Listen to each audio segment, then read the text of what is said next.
20 anos de Garou, Mark of the Wolf.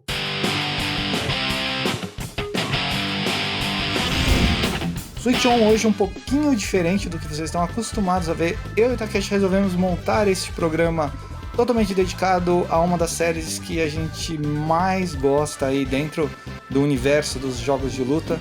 Uma série que está comemorando 20 anos agora e que vale muito a pena a gente lembrar, ainda mais nos dias de hoje que tá difícil ver um jogo novo dele. Estou falando de Garou, Mark of the Wolves.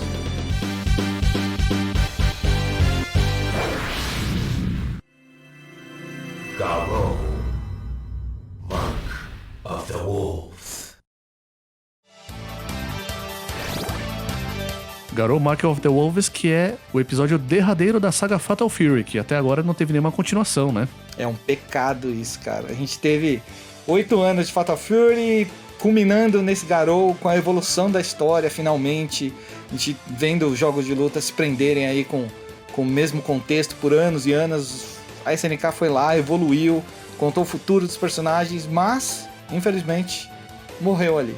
Porque a gente não tem uma continuação de Garou ainda. No ano de 1999, era basicamente o ano que a gente via o amadurecimento da SNK como uma empresa desenvolvedora de jogos, né? Principalmente no arcade, na plataforma do Neo Geo, que eles já vinham mexendo já desde o começo dos anos 90, né? Sem dúvida, foi um mérito, assim, grandioso para a empresa que evoluiu, que se desenvolveu não só como criadora de jogos, mas também aperfeiçoando um hardware que, enquanto as outras empresas evoluíam gastavam dinheiro com hardwares, criando novas placas para jogar os arcades e tudo mais, a SNK conseguia fazer um milagre da multiplicação dos megas dentro do cartucho, que começou com 100 Megashock e com Garou ele estava entregando quase 1 GB, né? Na casa dos seus 700 megas. Mas acho que é bom a gente lembrar que nesse meio tempo, a própria Capcom já tinha 3 gerações de placas diferentes, né? A CPS-1, que era o Street Fighter 2. Exatamente. Que evoluiu para CPS-2, para o Super Street Fighter 2, para a série Alpha. E também para a CPS-3, que era a placa mais poderosa deles para 2D, né? Sim, a CPS-3, o grande terror dos donos de fliperama, né? Não vamos nem entrar em detalhe nesse sentido, mas era o grande terror dos fliperamas, porque era uma placa meio difícil de lidar, né? Porque ela vinha em 2 partes e tudo mais. Era a placa mais avançada mesmo da Capcom para jogos 2D, mas ela era uma placa bastante cara, né? Principalmente aqui no Brasil veio de uma forma bastante limitada mesmo, né? Poucos jogos. E o sistema de segurança dela também, ele era tão difícil de você trabalhar quanto o da CPS-2, né? Se a placa ela eventualmente morresse, você só podia arrumar ela direto com a Capcom. Ah, sim. Enquanto isso, você tinha a MVS sendo a mesma placa de sempre e você só comprando um cartucho novo. É muito mais fácil pro vendedor, pro lojista, no caso, né? Voltando pro jogo de verdade, eu acho que o que mais surpreendeu em Garou no lançamento foi como as opiniões ficaram um pouco divididas, né? Tipo, a questão de elenco, ferramentas de jogo, né? Parecia um jogo mais simplificado, mas o Garou ele veio diferente do 98, se bem que até que o 98 também, mas eu acho que o Garou dividiu mais a audiência, né? Tinha gente que tinha amado, tinha gente que tinha ficado meio triste com a mudança de elenco e todas essas coisas referentes aí às novidades. E é bom a gente lembrar que a gente vindo de 98 foi um ano que marcou muito a vida dos jogadores de jogos de luta, dos flippers mesmo, né? Ah, sim. Principalmente se a gente levar em conta que, bom, do lado da concorrência você tinha Street Fighter 03, a Capcom já tava com a série Versus andando. É verdade. No lado da própria SNK você tinha o King of Fighters 98, a série Real Bolt já tava com o Real Bolt 2, que era um jogo super ágil, super explosivo. Sim, ele já tava, a SNK já estava mostrando que tinha aprendido a criar umas coisas mais jogos mais atemporais, porque até, sei lá, se você pegar o Fatal Fury 3, que apesar de ser um jogo excelente, ele não sobreviveu tanto, se você botar hoje, né, em escopo, assim, ele não é tão atemporal quanto os demais, assim, né, da empresa, no caso. Se a gente levar em conta como a série Fatal Fury foi se reinventando várias vezes, né? Do 1 pro 2 você tem um salto muito grande. Aí o Fatal Fury Special, ele já é um jogo que é uma evolução do 2. Aí você vem o 3 que já mudou completamente. Você já tinha 3 planos diferentes, né? Que eles simplificaram no Railbolt, deixaram mais ágil no Railbolt Special, deixaram mais ágil ainda no 2. Pra onde vai o Fatal Fury? E a surpresa foi terrível para alguns, porque eles tiraram todos os planos de ação do jogo, né? Virou um jogo 2D mais tradicional. Ele tava quase um King of Fighters, Sim, né? ao mesmo tempo ele com características muito próprias. Alguns dizem até que é o jogo mais Capcom da SNK. Você acha isso também? É interessante, muito interessante isso, hein? A galera que migra, né? A galera que sai da Capcom e vai jogar alguma coisa da SNK. O que vocês me recomendam? O que vocês me recomendam?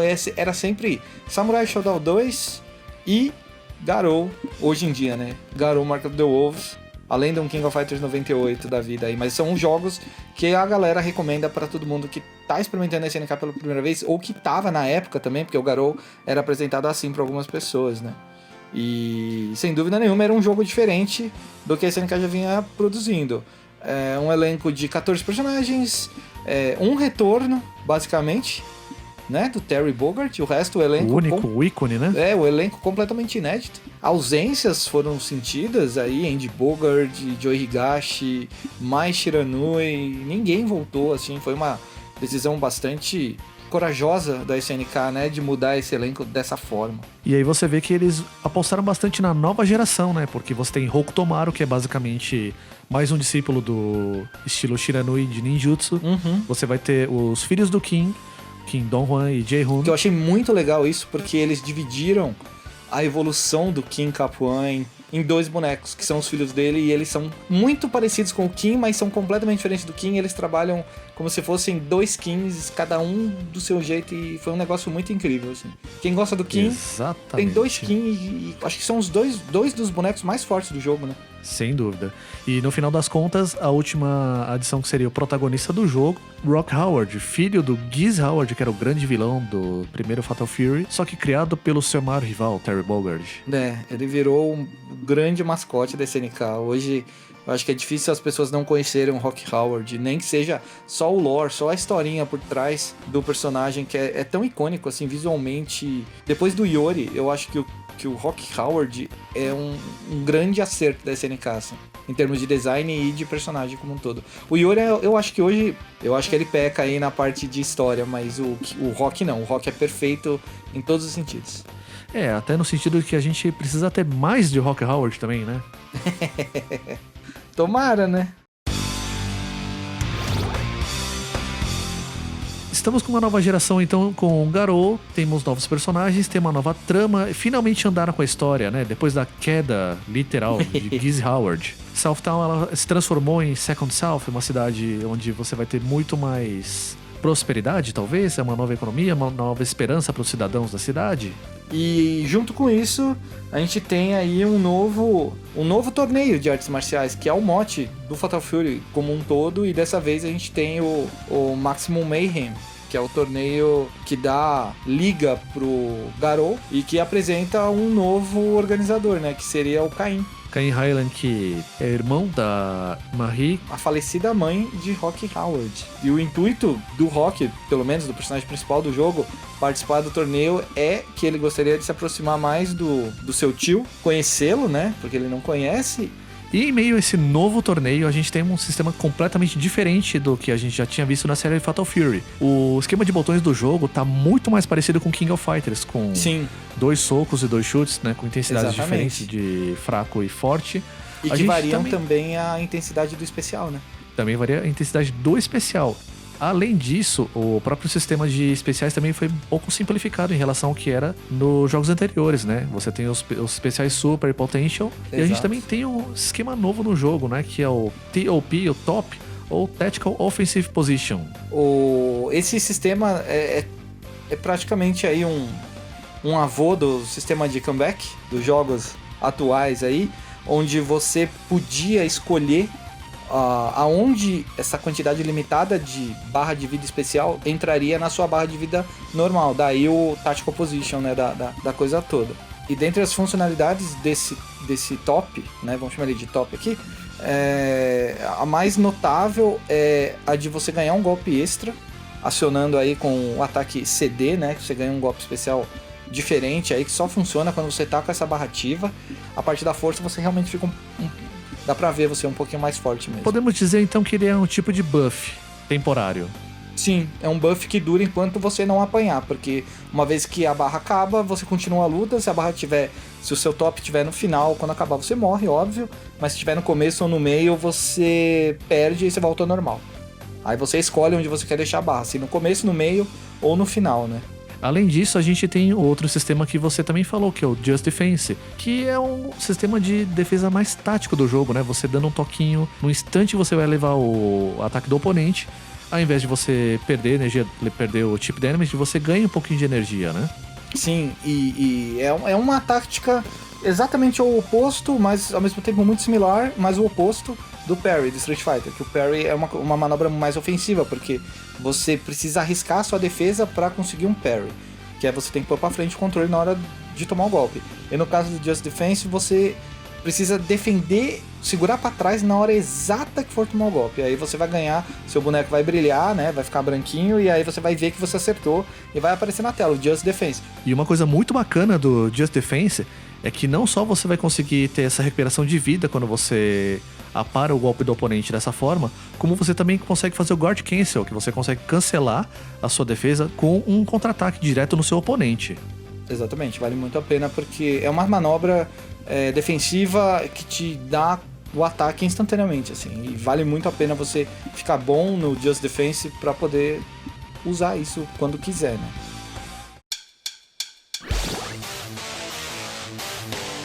E é justamente por causa dessa atenção aos mínimos detalhes que a gente vai descobrindo coisas do jogo também ao longo dos anos que a gente vai jogando, né?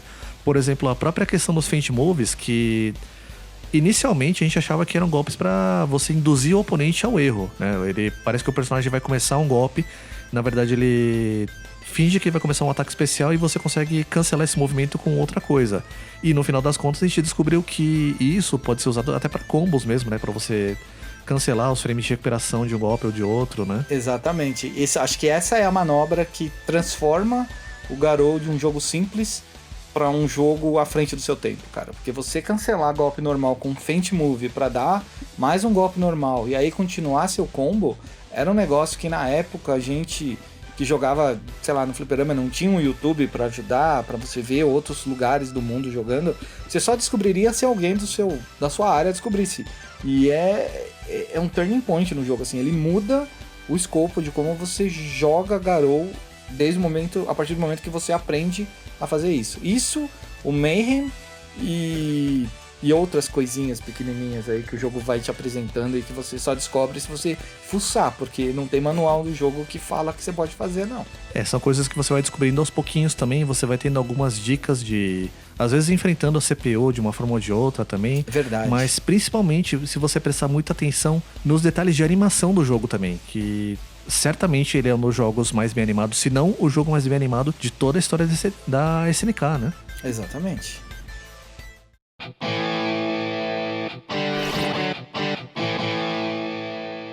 E falando um pouquinho do futuro e de especulações, né, de Garou ao longo dos anos, recentemente a gente teve a revelação de rascunhos desenhados por Yasuki Oda, que era o responsável por Garou na época e que já estava planejando uma sequência. Na verdade, quem desenrolou toda essa história e mostrou essas coisas, mostrando para todo mundo, foi o desenhista o Falcon, né? Ele que comentou a primeira vez, aí o Oda foi lá, explicou e mostrou, e aí deu entrevista, apresentou, falou que o Garou 2 estava ali a 70% antes de ser cancelado. Eu não acredito muito que sejam 70%, mas tem os sprites, né? Dá pra gente ver uma coisinha ou outra lá. E até dá uma dor no coração quando você escuta uma história dessa. E eu não sei, eu acho que o Fatal Fury não tá na lista de prioridades da empresa, né? Seria incrível se pudesse continuar essa história, hein? Nossa senhora. Pudesse continuar toda a história do Rock Howard também, saber quais foram os rumos que foram tomados na Second South, que é a nova cidade. Aliás, a gente até consegue ver o que aconteceu um pouco com os outros personagens que ficaram de fora do Garou através da comemoração que tiveram dos 15 anos da série Fatal Fury, né? Uhum. Com Memories of Stray Wolves. Mas ele foi uma história curtinha, recontando toda a saga do Fatal Fury também, do ponto de vista do Terry, junto com o Rock, reencontrando alguns personagens como o Richard Meyer, The King. e a Blueberry também, né? Uhum. E lá a gente descobre algumas coisas interessantíssimas, né? Como o fato do Maximum Mayhem ser o primeiro King of Fighters acontecendo em 10 anos dentro do universo de Fatal Fury. Então é um tempo bastante grande, né? Em relação à queda do Gizhard, a tudo que aconteceu em volta desse universo, né? E esse vídeo, você consegue encontrar ele no YouTube, né? Consegue. Caso alguém queira assistir, no caso, né? Sim, sim. Dá pra encontrar É até uma- com legendas, né? Ah, legal, é uma experiência bem interessante, cara. Acho que eu recomendo, com certeza recomendo pra todo mundo que gosta de Fatal Fury e quer saber um pouquinho mais dos personagens. Totalmente lore, totalmente oficial, só não tem a continuação de jogo mesmo, né? E se eu pudesse desejar alguma coisa pro futuro da série, era que essa continuação acontecesse aí nos próximos anos e que a SNK tivesse a mesma coragem que ela teve no lançamento de Garou pra criar alguma coisa completamente única, assim, para novos ares, mas sem pensar nessa coisa de trazer de volta, recontar nada, sabe? Continuar, vai pra frente. Não faz remake, pelo amor de Deus, só vai pra frente. Só. Eu queria que as coisas seguissem por esse caminho, não é verdade? Sem dúvida, sem dúvida. Talvez uma coisa que eu gostaria de trazer de volta seriam as ilustrações belíssimas da Senoak, também conhecida como Tonko. Nossa, por favor, traga ela de volta. Ela tá de freelance aí, mas trabalhando de perto, né, do pessoal da SNK atual também. Quem sabe, né? A gente pode sonhar também, né? Nossa senhora, se tem um negócio que eu queria era ver essa moça desenhando de novo as artes Fatal Fury, porque ela desenhava com gosto, cara. Acho que nunca ninguém desenhou um rock hard que nem ela, e ela tem todo o direito de fazer o que ela quiser com esse personagem. Questão de personalidade também, né? Eu acho que a gente tem muitos artistas muito bons trabalhando junto à SNK também hoje em dia. O próprio Ogura também, que fez a arte do King of Fighters 12 e do 13, cairia perfeitamente bom. bem também. Acho que a gente já consegue ter Concordo. uma boa prévia do que ele consegue fazer com Garou no próprio Memories of Stray Wolves, né? E é muito legal aquela arte, é verdade.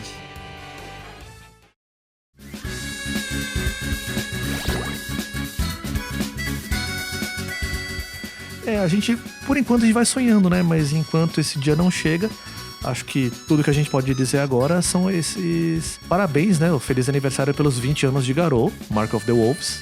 Exatamente. Se você não tem um jogo ainda, você consegue encontrar ele aí em infinitas plataformas, cara. Do PS Vita ao Play 4, ao Switch, Xbox, Steam. Android, também se nos você quiser emuladores, também, né? Androids e emuladores, né? Porque eu sei que não é todo mundo que tem um console aí pra jogar. Eu sei que a cena de emuladores aí tá super firme, o pessoal continua jogando. Fightcade tá aí mostrando que tá firme e forte. Salinhas de Garou com mais de 100 pessoas jogando, porque os videogames estão muito miados, mas, cara, continue jogando Garou, porque é um jogo que não envelhece, só melhora com o tempo. Cada vez que você pega ele pra jogar de novo, depois de algum tempo, você descobre alguma coisa nova. Isso é muito legal e são poucos os jogos hoje que que dão esse prazer ao jogador aí, viu? Então acho que você tem que aproveitar. Isso aí. Então é isso. Se você gostou desse novo formato que a gente fez aqui pro Switch On, se vocês gostaram disso daí, desse formato, avisa a gente que com certeza a gente continua fazendo. Não deixe de assinar o canal, curtir a gente, seguir a gente nas redes sociais e até a próxima. Até a próxima.